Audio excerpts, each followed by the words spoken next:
Hey guys, how is it going? My name's Charlie. Have you wondered why Europeans hate the taste of American chocolate? I did. I recently did a unboxing video, taste testing sort of thing from the Netherlands. I had some Dutch chocolate, right? And I compared. I thought Hershey's chocolate tasted better, but also it was a cheaper, like the coins, the chocolate coins that you get. But anyways, we have right here why Europeans hate the taste of American chocolate. The original channel's name is Cheddar. Go check them out.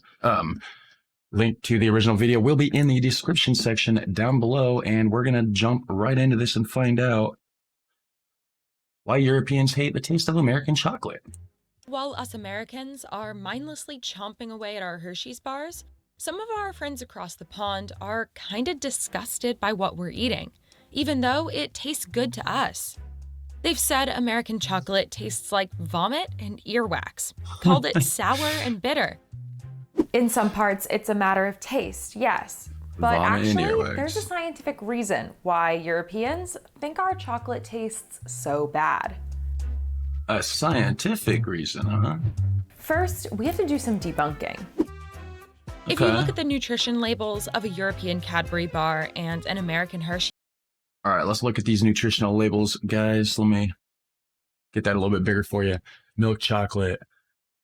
Milk is the first ingredient on that one. So sugar is the first ingredient on ours. Okay, that's a huge difference. Emulsifiers. So it's just natural stuff: sugar, cocoa butter, cocoa mass, vegetable fats, and we have, lactose. It's not a lot different, but I guess there's definitely some more sugar involved. Bar, this is what you'll see. All the ingredients listed by net weight. You may note that in the Hershey's bar, the first ingredient is sugar, but in the Cadbury bar, the first ingredient is milk. So you might think, bingo, there's the reason some Europeans say American chocolate is sickly sweet. Is that the reason? It's definitely going to make a difference, I'm sure. But actually, you'd be wrong.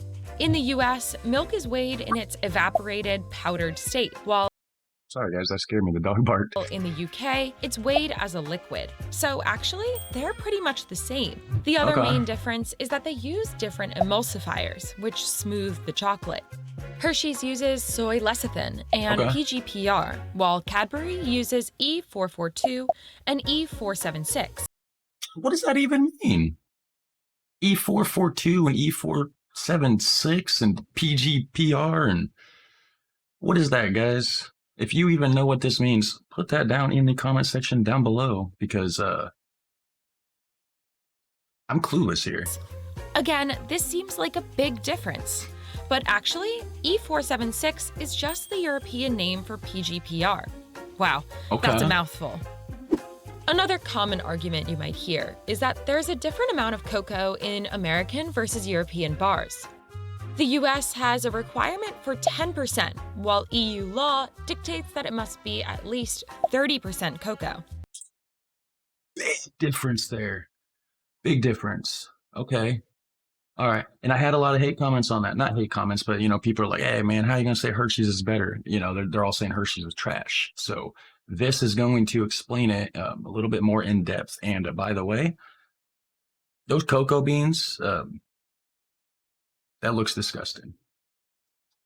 US law says that 10% can only be cocoa powder, but the EU's 30% contains cocoa solids, aka both cocoa powder and cocoa butter. So again, they end up being pretty much the same. You might be starting to think that this is hopeless. They're practically the same chocolate. How? But these theories are focusing on the wrong ingredients. Let's now shift our attention to the most important ingredient, Milton Hershey. It was 1894 How is the dude gonna be an ingredient? when 37-year-old Milton Hershey. Milton Hershey, It was 1894 when 37-year-old candy manufacturer Milton Hershey decided to produce sweet chocolate as a coating for his caramels. It was a novel concept for the day, considering that milk chocolate was a rare treat for the rich and famous. Wonder what Before caramels. this time, the intensive production process just wasn't possible on a large scale. But Hershey found inspiration from Henry Ford's production line and decided to apply that process to chocolate. It was a smashing success, and their flagship factory in Lancaster, Pennsylvania, became the Hershey Chocolate Company. In 1900, the company began producing milk chocolate in bars, wafers, and other shapes. With mass production, Hershey was able to lower the per-unit cost and make milk chocolate for cheap. Hershey had been competing with other chocolate companies to have the cheapest chocolate bar in stores, and therefore the most accessible. Being a savvy businessman, he knew that increasing the quality or flavor would result in slim profit margins. So he decided to focus on the back end, aka the accumulation of ingredients. After he fine-tuned his cacao, he decided to focus on the next most important ingredient in a chocolate bar, the milk. Okay, so random place to pause it, right? So, all right. I'm still not quite getting why Europeans hate the taste of American chocolate, though, so... I mean, I guess we're going to find out right here. Decided to focus on the next most important ingredient in a chocolate bar, the milk. And at the time, the early 1900s, fresh milk could not be legally stored for longer than 72 hours. That put a real cramp in Hershey's style, considering that after 72 hours, any unused milk had to be thrown out. And having fresh milk in chocolate meant that it couldn't be stored as long, even in bar form. So Hershey developed a process to do something to the milk in 1930.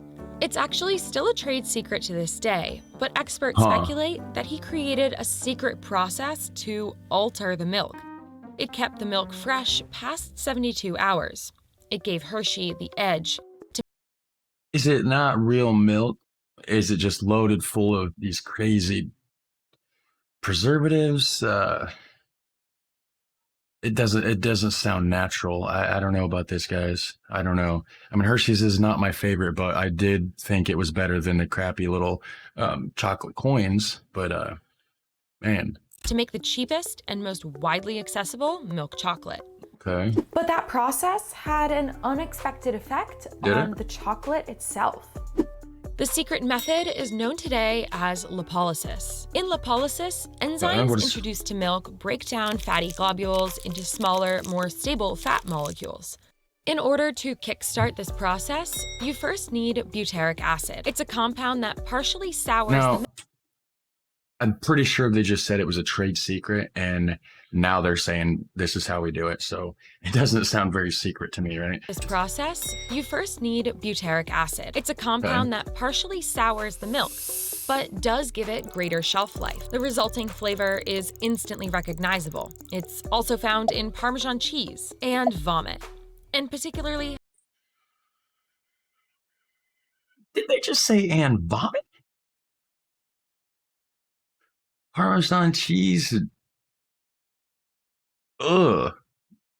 I mean, that almost turned my stomach, guys. Ugh.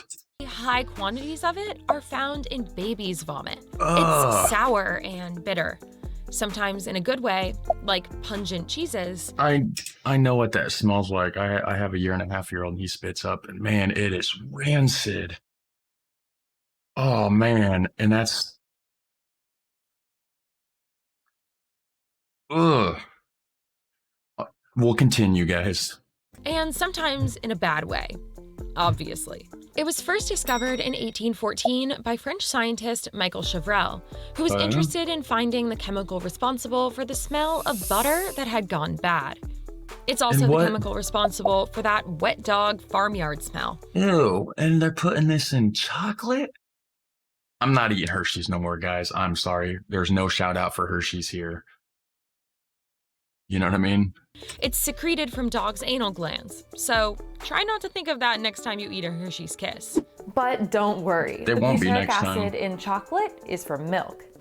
Today, European chocolates are preserved for similar amounts of time by using different chemical preservatives, and there's less baby vomit, dog anal gland, rotten milk stuff going on. And first of all, I mean, that looks amazing. Look at that chocolate, guys. I mean, that's wow. I want some of that. I don't know why this little guy right here, that's standing out to me. That looks delicious right there. Oops. chocolates are preserved for similar amounts of time by using different chemical preservatives and specially sealed plastic packaging. But Cadbury still recommends that their milk chocolate is consumed within a year of it being produced. So does Hershey, so by now they're pretty similar. Lipolysis allowed Hershey's chocolate to take a resounding lead in the American chocolate wars. But World War II is what caused the taste of this chocolate to conquer American palates. During the war, Hershey's chocolate scored a coveted contract to make military D rations for the American Army. By 1945, Hershey was producing around 24 million bars a week for soldiers. These bars were a staple in the diets of the hundreds of thousands of soldiers away at war. They were so beloved that Hershey was... We go back. That doesn't look like can be eaten slowly. To be eaten slowly in about half an hour. Can be dissolved by crumbling into a cup of boiling water if desired as a beverage. Okay, so like a chocolate milk kind, or hot chocolate. Okay, but that's chocolate then sugar.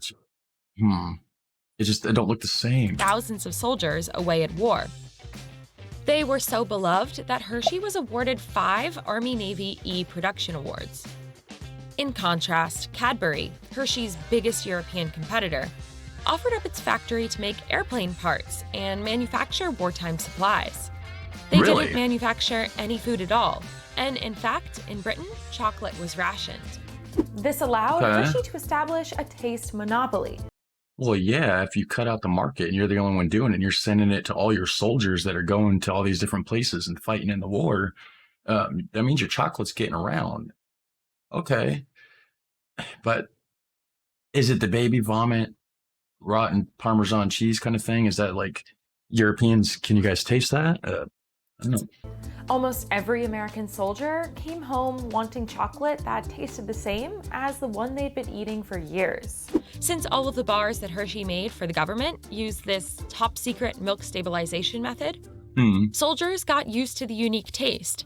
In fact, they got so used to it that it became their new normal. Because of the wild popularity of Hershey's post-World War II, other chocolate companies in the US added butyric acid to their chocolate to mimic the flavor of Hershey's that all the soldiers absolutely loved. It became a staple of American commercial chocolate. If you're in the US, like me, you probably don't even notice it when you're chowing down on that chocolate bar from CVS. Today, lipolysis isn't necessary due to chemical advancements in food chemistry. Hershey still does it because the taste is what all of us know and love. Some smaller independent chocolate brands have stopped adding butyric acid to their chocolate in favor of marketing it as similar to European chocolates. With trends moving towards an appreciation of organic, pure foods, Hershey may not be at the top of the chocolate world much longer. But it's hard to beat their super cheap, super accessible chocolate. So don't expect it to go away anytime soon. But Europeans They act like they ain't in there hand wrapping every single damn chocolate bar. That shit goes down a machine. Come on now. So don't expect it to go away anytime soon. But Europeans certainly notice, since none of their chocolate companies use the lipolysis method or supplement their chocolate. So on behalf of Americans, I'm very sorry that our chocolate tastes terrible to you. But it's not our fault. It didn't explain. Thanks so much for watching.